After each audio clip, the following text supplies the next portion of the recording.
যেমনি ওয়াজ করেছেন, ইমানদার সম্পর্কে যেমনি ওয়াজ করেছেন, ঠিক তেমনি ভাবে বেঈমান কাফির সম্পর্কে আল্লাহ রাব্বুল আলামিন ওয়াজ করেছেন। আল্লাহ রাব্বুল আলামিন কাফির সম্পর্কে বলেছেন উইদ্দাত লিল কাফিরিন। আল্লাহ বলেছেন কাফিরদের জন্য বরাদ্দ করে রেখেছি জাহান্নাম। জোরে জোরে বলুন না নাউজুবিল্লাহ। এখন মুমিন যারা আছেন আমার দিকে তাকান। মুমিন যারা আছে মুমিনদেরকে আল্লাহ রাব্বুল আলামিন বলে দিয়েছেন ইন্নাল কাফিরিনা কানু লাকুম আদুওয়াম মুবিনা। আল্লাহ রাব্বুল আলামিন বলেছেন দা হিপো, আল্লাহ রাব্বুল আলামিন বলেছেন the heretics are the eternal enemy of the believers. Allah রাব্বুল আলামিন বলে দিয়েছেন বেঈমান কাফিরেরা ঈমানদারদের প্রকাশ্য দুশমন, প্রকাশ্য শত্রু। আজকে কিন্তু আমাদের এই প্রজন্মের যুবকেরা বেঈমান কাফিরকে তাদের মডেল হিসেবে গ্রহণ করেছে। কথা বলেন না কেন? আমাদের মডেল কে হওয়ার কথা? আমাদের রাসূল, ঠিক কিনা বলেন? আমাদের মডেল হওয়ার কথা কে? আমাদের আদর্শ হওয়ার কথা কে? আপনি রাসূলকে এড়িয়ে যেতে পারবেন না। আল্লাহ বলেছেন মাইয়ুতির রাসূলা ফাকাদ আতাল্লাহ। আল্লাহ বলেছেন হি হো ওবিস দা এফস্টিল ওবিস আল্লাহ। যেই ব্যক্তি রাসূলের নির্দেশ মানলো সে যেন আল্লাহ রাব্বুল আলামিনের নির্দেশ মানলো। আল্লাহ কোরআনে আরো বলেছেন কুল ইন কুনতুম তুহিব্বুনাল্লাহ ফাত্তাবিউনি ইউহিব্বুকুমুল্লাহু ওয়া ইয়াগফির লাকুম যুনুবাকুম ওয়াল্লাহু গফুরুর রহিম। আল্লাহ রাব্বুল আলামিন বলে দিয়েছে হাবিব যদি কেউ আমি আল্লাহ পেতে চায় তাহলে সে যেন আপনি হাবিবকে ভালোবাসে। আল্লাহ ভালোবাসতে লাভ হবে কি? আল্লাহ বলেছেন আপনাকে ভালোবাসার পরে আমি তাকে ভালোবাসবো। ভালোবাসার পরে আপনার কাজ কি? আল্লাহ বলেন আমি তার জীবনের সব গুনাহ মাফ করে দিব। আর জোরে বলুন না সুবহানাল্লাহ। আল্লাহ কি বলেছেন? আল্লাহ বলেছেন সে বলুন ইফ ইউ ডু লাভ আল্লাহ, যদি তোমরা আল্লাহকে ভালোবেসে থাকো, ফলো মি মুহাম্মদ সাল্লাল্লাহু আলাইহি ওয়াসাল্লাম, মুহাম্মদ সাল্লাল্লাহু আলাইহি সাল্লামের অনুগত হয়ে যাও। আল্লাহ উইল লাভ ইউ, আল্লাহ তোমাদেরকে ভালোবাসবে। এন্ড ফরগিভ ইউর সিনস, আল্লাহ তোমাদের জীবনের গুনাহগুলি maaf করে দিবে। আওয়াজ করে বলেন না সুবহানাল্লাহ।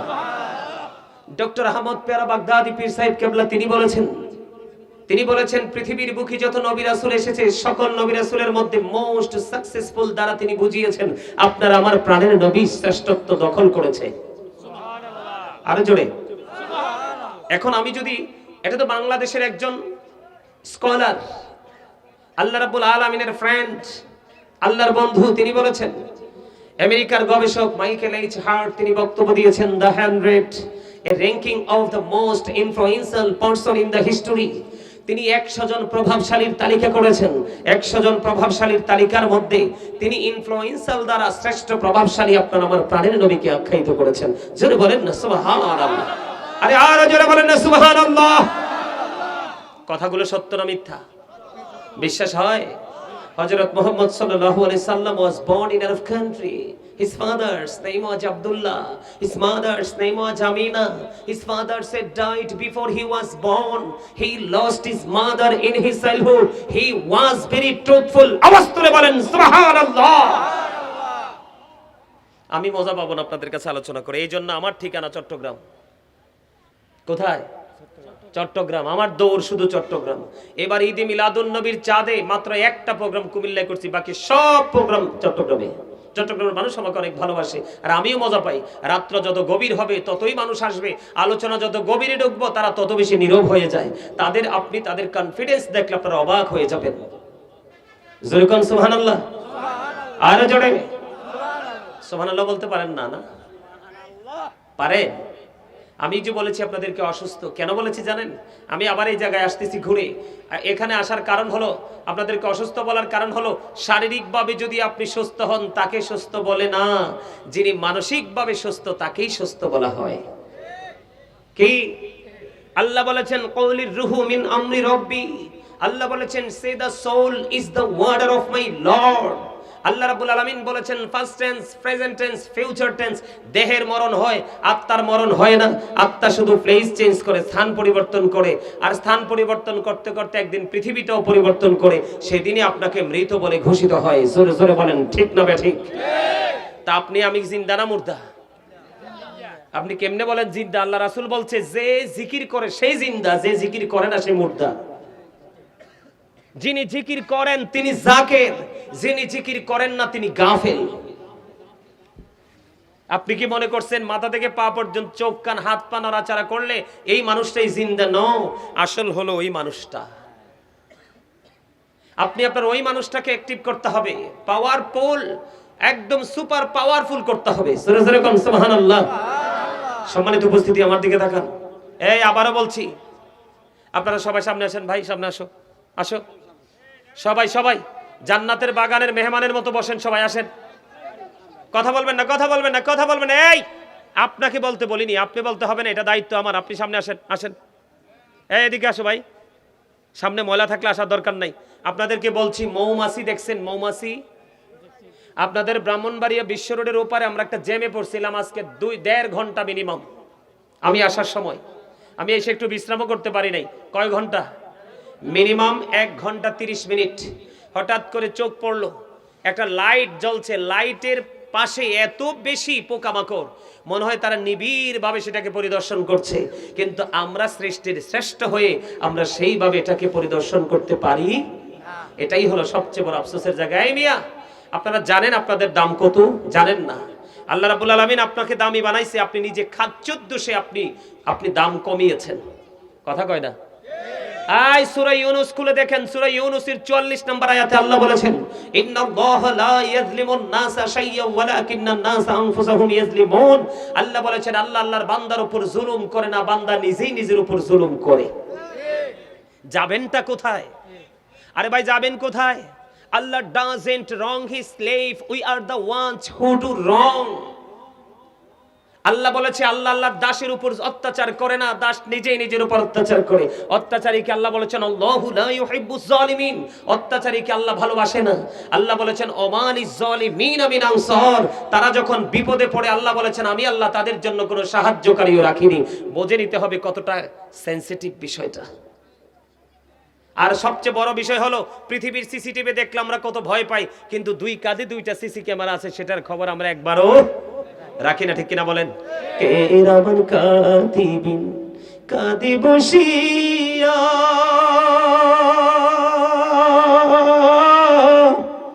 সকল কর্ম লিখিতেছে হুকুম নিয়া, আল্লাহর হুকুম নিয়া। 40 কদম হাঁটিয়া আসবে রে সজন, মুনকার নাকির হাজির হইবে রে তখন। ঘুমটা খুলিয়া সোয়াল হো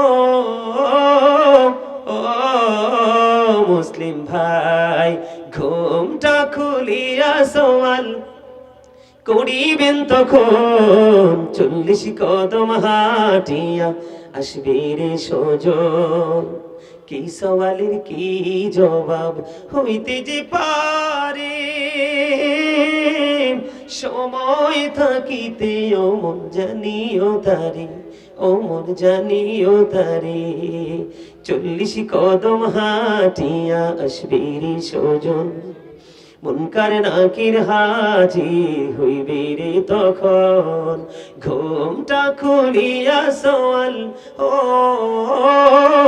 ও মুসলিম ভাই, ঘুমটা খুলিয়া সোয়াল করিবেন তখন। 40 কদম হাঁটিয়া আসবে রে সজন। এই জীবন আসবেনি আপনার আমার জীবনে, বাস্তব কথা কিনা বলেন? আর জোরে বলেন, বাস্তব কিনা? বন্ধু, আমি আপনাদেরকে বলেছি ওই যে 3টা রূপ হবে কবরের। কয়টা? সংক্ষিপ্ত রূপে বলে দিলাম বন্ধু, 3টা পজিশন কেমন হবে। ইমানদারের একটা, মুনাফিকের একটা, বেঈমান কাফেরের একটা। বন্ধু, মুনাফিকের হাড় গোড়া একত্রিত হয়ে যাবে, চিৎকার করবে, হাহাকার করবে, কান্নায় আকাশ বাড়ি হয়ে যাবে। বন্ধু, তার কান্না সেদিন কেউ শুনবে না, কারণ আল্লাহ আগেই বলেছে আমি আমার বান্দার উপর অত্যাচার করি না, বান্দা নিজেই নিজের উপর অত্যাচার করে। যখন বান্দা অত্যাচার করে রে, আল্লাহ তখন তাকে ভালোবাসে ভালোবাসে না। আর যখন সে বিপদে পড়ে যায় আল্লাহ তার জন্য কোনো সাহায্যকারী রাখে না। সবচেয়ে বড় ভয়ঙ্কর খবর হলো বন্ধু, একটুখানি আপনাদেরকে বলি রে, কত ভয়ঙ্কর হবে আপনার ফিউচারটা, কত ভয়ঙ্কর হবে আপনার ফিউচার, ভবিষ্যৎ কল্পনা করতে পারবেন না বন্ধু। আল্লাহ রাব্বুল আলামিন বলেছেন ইন্না বাতশা রাব্বিকা লাশাদীদ। আল্লাহ বলেছে the seizing of Allah is difficult. Allah ধরা বড় শক্ত, আল্লাহ বান্দাকে শক্ত করে ধরবে। আল্লাহ বলেছে বান্দারে ধরার পরে শুধু শেষ না রে, আল্লাহ বলেছেন ইন্নাল্লাহা সারিউল হিসাব। Allah is quick to take account. Allah হিসাব গ্রহণে অত্যন্ত তৎপর। আল্লাহ ধরবে খুব শক্তভাবে, হিসাব নেবে খুব শক্তভাবে। বন্ধু ও রামপুরের আমার যুবক বন্ধু রে, আমার ভাই বাবারা, তোমরা কেমন করে ঘরে বসে আছো, কেমন করে বসে আছো ঘরে রে? একবার যদি কবরে যেতে পারো আর তো ফিরে আসতে পারবা না। এই পৃথিবীর মানুষ বন্ধু এত বড় নিঠুর, কোনোদিন তোমাকে মনেও করবে না। এই জন্য বলবো হৃদয় খুলে শোনো, ঘর ছেড়ে জান্নাতের বাগানে চলে এসো। গাজী সুলাইমান কি বলে শুনে যাও। তোমরা বন্ধু কল্পনা করতে পারবা না, যখন তোমরা মুনাফিকের খাতায় চলে যাবে তোমাদের অবস্থা এত ভয়ঙ্কর হবে। বেঈমান কাফের মুশরিক সহ বিপদগ্রস্ত মানুষদের অবস্থা এত খারাপ হবে। আল্লাহ ধরবে খুব শক্তভাবে, হিসাব নেবে খুব শক্তভাবে। আল্লাহ বলেছে এত বিপদ কোনোদিন তোমরা দেখোনি, শুনোনি, কল্পনা করতে পারো না। এই বিপদের মধ্যে তোমাদেরকে থাকতে হবে। আল্লাহ বলে দিয়েছেন সূরা ইনফিতরের মধ্যে লা ইয়ামুতু, people will not die, that day মানুষ বাঁচতে পারবে না, সেদিন মানুষ মরতে পারবে না। ফিহা ওয়ালা ইয়াহইয়া, people will not be able to life, that day মানুষ সেদিন বাঁচতেও পারবে না। ওমা হুমান হাবিগাইবিন, people will not be able to escape, that day সেদিন মানুষ সেখান থেকে পালাইতেও পারবে না। এই কষ্টের মধ্যে থাকার পরেও বন্ধু পাপীদের পেটে খিদা লাগবে, জাহান্নামীদের পেটের খিদা লাগবে। হাদিস শরীফের মধ্যে এসেছে বন্ধু, ও আমার রামপুর গ্রামের মা গো, ও আমার বোনেরা, হৃদয় খুলে শোনো কেমন খাবার দেওয়া হবে। ও বন্ধু আজকে এই জান্নাতের বাগানে এখনো যারা আসতে পারেনি, আমি বলবো তাদের মতো কপাল পড়ার কেউ হতে পারে না। কারণ সূরা আলে ইমরানের 185 নম্বর আয়াতের শেষ অংশে আমার আল্লাহ বলে দিয়েছেন ওমাল হায়াতুদ দুনিয়া ইল্লা মাতাউল গুরুর। এই দুনিয়ার জীবন একটা ধোঁকা ছাড়া কিছুই না। আজকেও যারা তোমরা আসতে পারো না, তোমরা ধোঁকার মধ্যে পড়ে আছো, শয়তান তোমাদেরকে ভুলিয়ে রেখেছে। আল্লাহ বলেছে বান্দা হৃদয় খুলে শোনো, ওই যে দা হোলি কোরআন, পবিত্র ধর্মগ্রন্থ লৌহে মাহফুজের কোরআন, আল্লাহ রাব্বুল আলামিন সেই কোরআন দিয়ে তিনি একবার ইনশিওর করে দিয়েছেন। আল্লাহ বলেছেন ইন্না শাইতানা লাকুম আদুউন ফাত্তাখিযুহু আদুওয়া। এখানে কিন্তু বন্ধু দুইটা রাস্তা আমি আপনাদেরকে দেখাই, প্রকৃত মুমিন আর যারা মুমিন হতে পারলো না তাদের সিম্পটমটা এখান থেকে আমি দেখাই। আল্লাহ বলেছেন, আল্লাহ রাব্বুল আলামিন বলেছেন Satan is the eternal enemy of the believers। ঈমানদারদের প্রকাশ্য দুশমন যেমন বেঈমানেরা, তেমনি শয়তানও ঈমানদারদের প্রকাশ্য দুশমন। আল্লাহ বলেছেন সত্যিকারের মুমিন, সত্যিকারের ঈমানদার যারা, আল্লাহ রাব্বুল আলামিন তাদের সম্পর্কে বলে দিয়েছে ইন্না কাইদা শাইতানি কানা দাঈফা। আল্লাহ বলেছেন Satan deception is very weak। আল্লাহ বলেছেন ঈমানদারের জন্য, প্রকৃত মুমিনের জন্য শয়তানের ধোঁকা একেবারে দুর্বল। নামাজের ক্ষেত্রে বলেন, দানের ক্ষেত্রে বলেন, মাহফিলের ক্ষেত্রে বলেন, মা বাবার সাথে আচরণের ক্ষেত্রে বলেন, সামাজিক বন্ধনে আবদ্ধ হওয়ার ক্ষেত্রে বলেন, কাউকে দেখা মাত্র সালাম দেওয়ার ক্ষেত্রে বলেন, যেখানে আপনি যাবেন বন্ধু, ঈমানদারকে শয়তান কখনোই ঠেক দিতে পারবে না। যাদের ঈমান টেকসই না তারাই শয়তানের জালে বন্দী হয়ে যাবে। ওই সমস্ত পাপী মানুষগুলোর খাবার আল্লাহ রাব্বুল। হাদিস অনেক বড় লম্বা, এই হাদিসটা বিশ্লেষণ করতে আমার কমপক্ষে সময় লাগবে, একটা হাদিসের ব্যাখ্যা করতে মিনিমাম 1.5 ঘন্টা। আমি এই হাদিসের মূল জায়গাগুলো তুলে ধরবো, অনেক লম্বা হাদিস।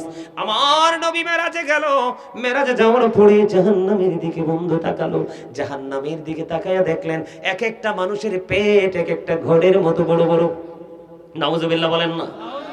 এক একটা মানুষের পেট এক একটা ঘোড়ের মতো বড় বড়। এবারে জিব্রাইলকে বললেন, ভাই জিব্রাইল বলো না, এই মানুষটা ঘোড়ের মতো বড় বড় পেট ওরা মানুষগুলো এরা কারা? ইয়া রাসূলুল্লাহ, ইয়া হাবিবাল্লাহ, নবী গো, এরা হলো দুনিয়ার আপনার নামদারি উম্মত সুদখোর। আমার নবী বলে, রে জিব্রাইল, ঘোড়ের মতো বড় বড় পেট আমি দেখতে পাই রে, এই পেটের মধ্যে শুধু দেখতে পাইলাম আমি নবী সাপ আর বিচ্ছু। জোরে জোরে কন্যা নাউজুবিল্লাহ। বন্ধু সামুরা ইবনে জুনদুব রাদিয়াল্লাহু তাআলা আনহু থেকে হাদিস খানা বর্ণিত। হাদিস খানা অনেক লম্বা।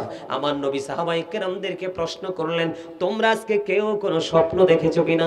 এবার সাহাবীরা বললেন, ইয়া রাসূলুল্লাহ, আমরা কেউ এমন কোনো স্বপ্ন দেখিনি। নবীজি বললেন, আমি একটা বরকতময় স্বপ্ন দেখেছি, তোমাদেরকে বলবো। ইয়া রাসূলুল্লাহ, ইয়া হাবিবাল্লাহ, নবী গো বলে দেন। নবীজি বলতে গেলেন অনেকগুলো বললেন, এর মধ্যে একটা হলো বন্ধু, একটা লোককে নবীজি দেখতে পাইলেন। নবীজির সঙ্গী হলো দুজন ফেরেশতা। নবীজি দেখতে পাইলেন একটা লোক রক্তের নদীর মধ্যে সাঁতার কেটে কেটে পারে আসতে চায়। কিসের মতো নদী? কথা বলেন না কেন? ও বন্ধু, রক্তের নদী যেটাকে বলা হয় কি? রক্তের নদী। বন্ধুরে আমার, তিনি সাঁতার কেটে কেটে পারে আসতে চায়, কিন্তু কুলের মধ্যে একজন মানুষ পাথর নিয়ে দাঁড়িয়ে আছে। সে যখন কুলে আসতে চায় তখনই তাকে পাথর নিক্ষেপ করে ঘুরে ঘুরে ঘুরে ঘুরে রক্তের নদীর মধ্যে তার দিন রাত কাটতেছে। বন্ধু, এমন অবস্থার মধ্যে সে চলতেছে। আমার নবীজি সব দৃশ্য যখন দেখলো, দেখার পরে এবার আমার নবী বন্ধু ফিরে আসার পথে চলে আসবে। আসার পরে ব্যাখ্যা জানতে চাইলেন, ওই যে রক্তের নদীর মধ্যে লোকটা দেখতে পায়, সে হাজার চেষ্টা করেও করে আসতে পারে না, পাথর শুধু নিক্ষেপ করা হয়। এই মানুষটা কে রে?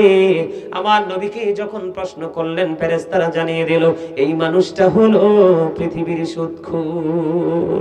জোরে জোরে কন্যা নাউজুবিল্লাহ। বন্ধু, আমি আপনাদেরকে আরো কিছু বলতে চাই গো, আপনারা যদি প্রাণ খুলে একটু শুনতে চান আমি খুশি হব। বন্ধু, আমি আপনাদেরকে আরো কিছু শোনাতে চাই। বর্তমান আমাদের এই প্রেক্ষাপটটা কত জঘন্য হয়েছে, কত নষ্ট হয়েছে, মানুষগুলো কতটা দুষ্ট হয়ে গেছে একমাত্র পৃথিবীর লোভে। আমার নবীজি যখন বললেন, হাদিস শরীফের মধ্যে এসেছে, রাসূল বলেছেন, লা তুকবালু সালাতুম বিগাইরি তুহুর ওয়ালা সাদাকাতুম মিন গুলুল। পবিত্রতা ছাড়া ইবাদত কবুল হয় না, হালাল টাকা না হইলে দানও কবুল হয় না। আমি আপনাদেরকে বলি, বুখারী শরীফের মধ্যে এসেছে হাদিস খানা, কেউ যদি 10 টাকা দিয়ে একটা জামা যদি কিনে বন্ধু, 9 টাকা এখানে তার হালাল, 1 টাকা মাত্র বন্ধু সুদের। এই সুদের টাকাটা ওই 9 টাকার সাথে যুক্ত হতে দেরি রে, বাকি 9 টাকা দুর্গন্ধ যুক্ত হতে দেরি হয় না। নবীজি বলেছে, হালাল টাকা 9 টাকার সাথে 1 টাকা যুক্ত করে তুমি একটা জামা বানাইলা, কিয়ামত পর্যন্ত তুমি নামাজ পড়লা, নামাজ পড়তে পারবা গো, ওই নামাজ দিয়ে তোমার জীবনে কোনোদিন নিয়ামত মিলবে না। এই নামাজ আল্লাহর দরবারে কবুল হবে না। আওয়াজ তুলে তুলে বলেন না নাউজুবিল্লাহ। আমি যদি আবার আপনাদেরকে বলি, যুবক ও রামপুরের যুবক বন্ধুরা, তোমরা কেউ আমার প্রতি রাগ হইও না, একটা সত্য কথা বলবো। কথাটা হলো তেতু সত্য, বুঝছেননি? মানে টক সত্য। সত্যটা কি? যদিও সত্য, কিন্তু কথাটা টক, কিন্তু চিরন্তন সত্য। আল্লাহ বলেছেন, অকৌলু কাউলান সাদিদা, আল্লাহ বলেছেন, সে দা রাইট থিং, সত্য কথা বলো, সঠিক কথা বলো, আমি সত্যটা বলবো। এখানে অনেক ছেলে আমি দেখিয়েছি, তোমরা জিন্স প্যান্ট পরে এসেছো। এই জিন্স প্যান্ট বুখারী শরীফের মধ্যে এসেছে হাদিস খানা, এই জিন্স প্যান্ট তোমাকে জাহান্নামে নিয়ে যাওয়ার জন্য যথেষ্ট। বলে, হুজুর এক্সপ্লেইন করেন, ব্যাখ্যা করেন, করার জন্য প্রস্তুত। আল্লাহ রাব্বুল আলামিন বান্দার জন্য কোরআন এসেছে 3 শ্রেণীর পোশাক দিয়েছে। কয় শ্রেণীর? একটা হলো সাজের পোশাক, আরেকটা হলো লজ্জাস্থান ঢাকার পোশাক, আরেকটা হলো লিবাসুত তাকওয়া যালিকা খায়র, আরেকটা পোশাক হলো তাকওয়ার পোশাক, যেটা শরীয়ত সম্মত। বিরক্ত হইও না, রাগ হইও না, এটা ক্লাস শিখে যাও। মানবা কি মানবা না এটা তোমার ব্যাপার, আমার কাজ হলো তোমাদেরকে ইনস্ট্রাকশন দেওয়া। তোমরা রাগ হও? আর এই কথা পাইবা কই? কোটি টাকা খরচ করলো তো এই কথা পাবা না তো। অনেক গবেষণা, দীর্ঘ চুলদারিগুলো পেকে গেছে কিতাব দেখতে দেখতে। তোমাদেরকে বাঁচানোর জন্য এসেছি এখানে। আল্লাহ বলেছেন, O believers, save yourself and your families from the fire. Allah বান্দারকে ডেকে বলেছে, তুমি জাহান্নাম থেকে বাঁচো, তোমার পরিবারকেও বাঁচাও। ইয়া আইয়ুহাল্লাযীনা আমানু ও আনফুসাকুম ও আহলিকুম নার। আল্লাহ বলেছে, ইমানদার তুমি নিজেও জাহান্নাম থেকে বাঁচো, তোমার পরিবারকেও বাঁচাও। আমি কি বলবো একটু? এই ওয়াজটার দরকার আসেনি? আমার কাছে আফসোস লাগে রে যুবক, এই পেন তো কোনো মুমিন আবিষ্কার করে নাই, এই পেন কোনো মুমিন আবিষ্কার করেনি। এই পেন আবিষ্কার করেছে বেঈমানেরা তোমাকে জাহান্নামে নিয়ে যাওয়ার জন্য। তারা জানে তারা যে 100% জাহান্নামী, এই জন্য তোমাকেও জাহান্নামী করার কৌশল তারা হাতে নিয়েছে। এখানের যুবকরা নামাজ পড়ে কি পড়ে না? তোমাদের নামাজও হবে না। আমি মুখস্থ কথা বলার অভ্যাস নাই রে যুবক। আল্লাহর কাছে সবচেয়ে পছন্দের পোশাক হলো যেটার মধ্যে পর্দাও আছে, তাকওয়াও আছে, সৌন্দর্যও আছে। এটা হলো তাকওয়ার পোশাক। আমার দিকে তাকাও। আল্লাহ রাসূল জানিয়ে দিয়েছে, আল্লাহ কোরআনে বলেছে, কোরআন থেকে বন্ধু কালেক্ট করেছি, সন্দেহ পোষণ করো না, ঈমান চলে যাবে। আল্লাহ রাব্বুল আলামিন জানিয়ে দিয়েছে, ঈমানদার পুরুষের পোশাকটা উপর দিয়ে থাকবে নাভি বরাবর অথবা নাভির উপরে, আর নিচের দিক দিয়ে থাকবে টাকনুর উপরে। এই কন্ডিশনে প্যান্ট পরো, লুঙ্গি বলো, পায়জামা বলো, ট্রাউজার বলো, যেটাই পরো, এইভাবে পোশাকটা পরা তোমার জন্য ফরজ। উপর দিয়ে যদি নাভির নিচে চলে যায়, নিচে দিয়ে যদি টাকনুর নিচে চলে যায়, তাহলে তুমি নিজের পায়ে নিজে কোরাল মেরেছো। নবীজি বলে দিয়েছেন, ইচ্ছে করে অহংকার করে ঝুলিয়ে ঝুলিয়ে যেই ব্যক্তি বন্ধু টাকনুর নিচে লুঙ্গি বলেন, প্যান্ট বলেন, পায়জামা বলেন, ট্রাউজার বলেন, যেটাই পড়বে, আল্লাহ রাব্বুল আলামিন জানিয়ে দিয়েছে, সে অহংকার করলো, তার ঠিকানা হলো জাহান্নাম। আল্লাহ রাব্বুল আলামিন যেই মানুষগুলোকে পছন্দ করে না, কাল হাসরের দিন তার সাথে কোনো কথা বলবে না। ওই মানুষগুলোর মধ্যে অন্যতম একটা দল হলো বন্ধু, যারা অহংকার করে করে টাকনুর নিচে ঝুলিয়ে ঝুলিয়ে পোশাক পরে। আর একটা জঘন্য দল হলো, আল্লাহ রাব্বুল আলামিন সূরা আর-রহমানের মধ্যে বলেছে, ওয়াকিমুল ওয়াজনা বিল কিসতি ওয়া লা তুখসিরুল মিজান। আল্লাহ বলেছেন, ন্যায্য ওজন কায়েম করো, ওজনে কম দিও না। কিন্তু এখন দেখবেন ব্যবসায়িকরা ইচ্ছেমতো জুলুম করে কি করে না? কথা বলেন না কেন? করে কি করে না? যারা ইচ্ছে করে বন্ধু, আম কিনতে গেলা, আম কেনার পরে এটি বাদাম নি খায় না, বসে বসে পকেটে ঢুকাও, পকেটে পকেটে, এই পকেটে ঢুকাও ঢুকাও ঢুকাও। তোমরা কেন বোঝো না? এটা পবিত্র জায়গা, এখানে যতটুকু সময় তুমি দিবা ততটুকু সময় তোমার নেয়ামতে পরিপূর্ণ হয়ে যাবে। কেন বুট খাচ্ছ? বুট তো বাড়ি গিয়েও খেতে পারবা, যাইতে যাইতে খেতে পারবা, কি নিয়েছো পকেটে ঢুকাই রাখো। আমার ওয়াজ কি সত্যি খারাপ লাগে? ছেড়ে দিব? এক্ষণ ছেড়ে দিব বললে? আপনি জানেন এই কথাগুলোর পাওয়ার কত, কথাগুলোর ওজন কত। আপনাদের হয়তো একটু খারাপ লাগতে পারে, কিন্তু এটা আপনাকে বাঁচানোর জন্য বলছি, মারার জন্য নয়।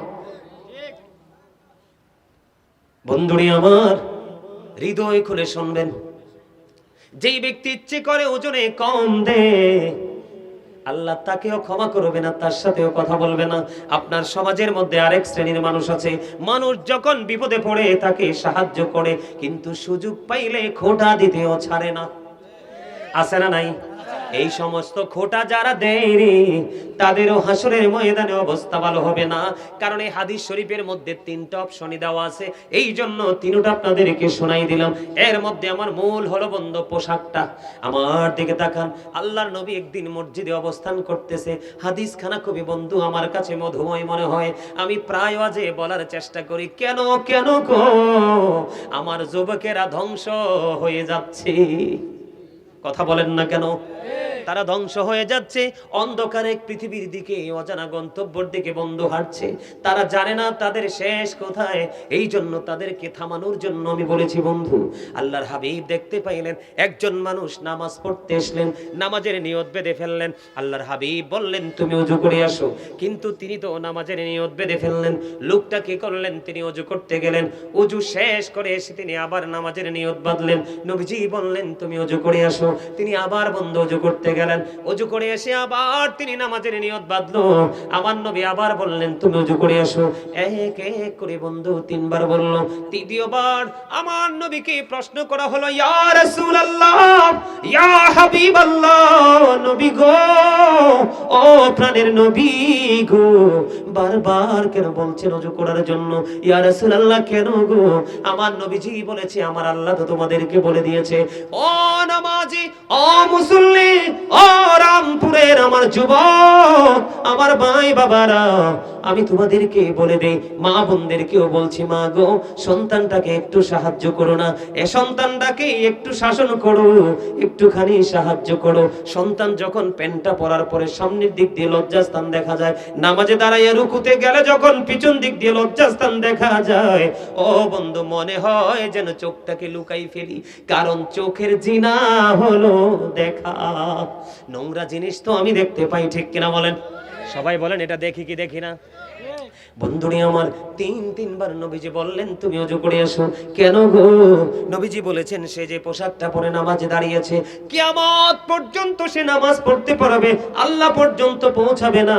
তার কারণ হলো, উপর দিয়ে নাবির তুমি পোশাক রাখবা নাবির উপরে, নিচের দিক দিয়ে রাখবা টাকনুর উপরে, কোনোটাই তুমি করলে না, তোমার নামাজের জন্য এই পোশাকটা গ্রহণযোগ্য নয়। জোরে জোরে বলেন না নাউজুবিল্লাহ। আপনারা কি আমার কথা বুঝতে পেরেছেন? আমার কথা বন্ধু, এই জন্য আমি আপনাদেরকে বলে যাই, কত অন্যায়, কত অপরাধ আমরা প্রতিদিন করি। আমি আপনাদেরকে বলি, এখন কিন্তু মসজিদগুলো অত্যন্ত চমৎকার, মুসল্লি কিন্তু একেবারে দেখতে দুর্বল, আছে না নাই? ওই যে হাদিস শরীফটা বলেছি বন্ধু, আমার নবীজি যখন ফেরেশতাদের সাথে সফরে বের হলো, আমার নবীজি প্র্যাকটিক্যালি দেখতে পাইলেন, খেয়াল করেন, একটা মানুষকে আরেকটা মানুষ বারবার বন্ধু পাথর মারতেছে। পাথর মারলে মাথাটা ভেঙে যায় কিনা? পাথর বারবার খানি পাথর মারতেছে আর মাথাটা ভেঙে জুড়ে যাচ্ছে। ওই ব্যক্তি পাথরগুলো আবার খুঁজে খুঁজে যখন একত্রিত করে আসার পরে চাইয়া দেখে আবার মাথাটা পরিপূর্ণ হয়ে গেছে। এমনি করে করে একবার মাথা ভাঙছে, আবার মাথাটা পরিপূর্ণ হয়ে যাচ্ছে। আমার নবীজি দেখলেন এবং প্রশ্ন করলেন ফেরেশতাদেরকে, এই লোকটা কে রে?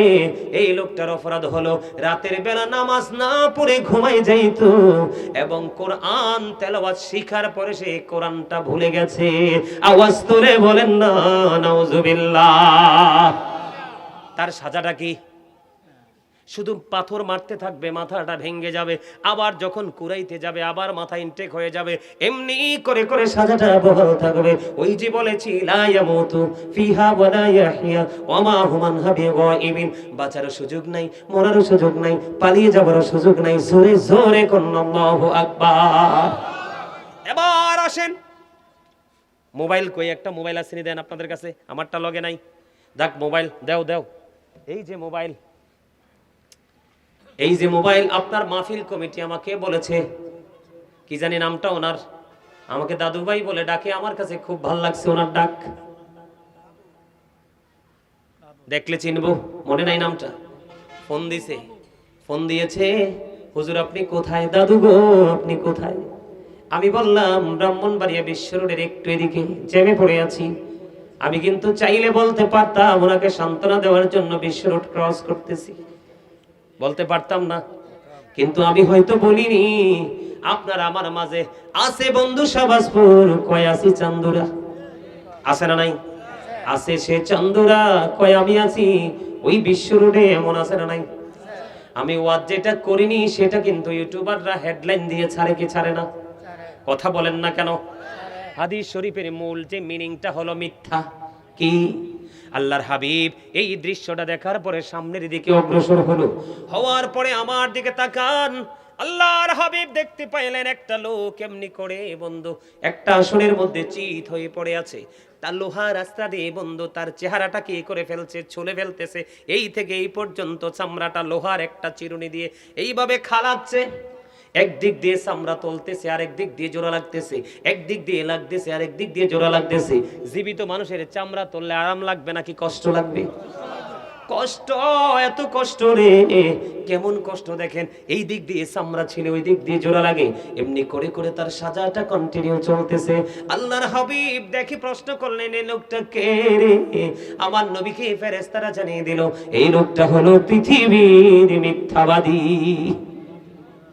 সকাল যখন হতো, সকাল হওয়ার পরে, ঘুম থেকে ওঠার পরে এমন ভাবে মিথ্যাচার করত যেটা এই দুনিয়া থেকে, বাংলাদেশ থেকে পৃথিবীর বহির্বিশ্বে চলে যায়। যেমন বলেন সংবাদ পাঠক, সংবাদ পাঠিকা, ইউটিউবাররা ম্যাক্সিমাম আছে না নাই, ইনকামের জন্য ধান্দা করে মিথ্যা হেডলাইন, মিথ্যা থাম্বনেল দেয় কি দেয় না? আপনার বাড়ি ঘরের মধ্যে মিথ্যা কথা দিয়ে ঝগড়া লাগায় কি যা লাগায় না? সমাজের মধ্যে, জাতির মধ্যে ঝগড়া হয় কি হয় না?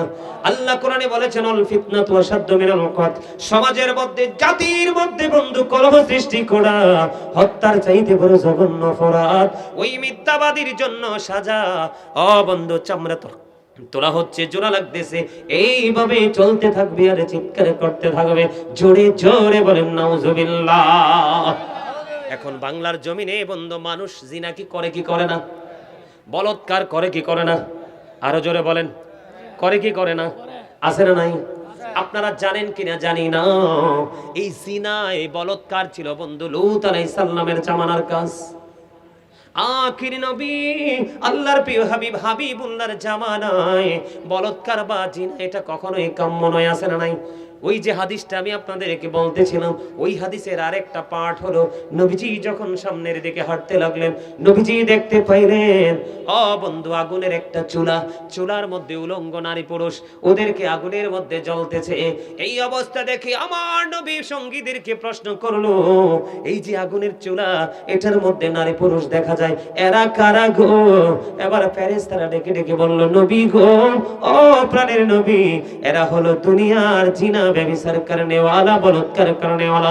জোরে জোরে বলেন না নাউজুবিল্লাহ। বাসা আসেনি, মরা আসেনি, মরা কি আছে? আর মরতে পারবেন? পালাতে পারবেন? আল্লাহ ধরবে, সরতে পারবেন? হিসাব নেবে, এড়িয়ে যেতে পারবেন? পারবেন না, পারবেন না। এমনি করে করে আমাদের পাপের বন্ধু শেষ নাই। এত পাপের কথা বলতে গেলে আরো সময় শেষ হয়ে যাবে।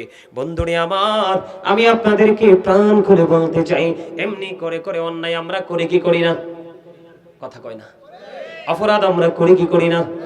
আপনাদেরকে আমি আজকে বলে যাই বন্ধু, আল্লামা ইবনে কাসির রাদিয়াল্লাহু তাআলা আনহু হাসান ইবনে জাকওয়ান রাদিয়াল্লাহু তাআলা আনহু থেকে বর্ণনা করেছে। তিনি বলেছেন, জিনা ব্যভিচার থেকে বাঁচতে হলে আপনাদেরকে দুটো টেকনিক অবলম্বন করতে হবে। কি করতে হবে? কথা বলেন না কেন? টেকনিক অবলম্বন করতে হবে। তিনি বলেছেন, ওই যে আল্লামা ইবনে কাসির রাহমাতুল্লাহি আলাইহি হাসান ইবনে জাকওয়ান থেকে তিনি বলেছেন বন্ধু, তিনি বলে দিয়েছেন, তোমরা বড় লোকের ছেলে মেয়েদের সাথে ওঠা বসা করিও না। বড় লোকের অনেক বেশি দৌলত যার আছে, ওই তাদের সন্তানদের সাথে তোমরা ওঠা বসা করিও না।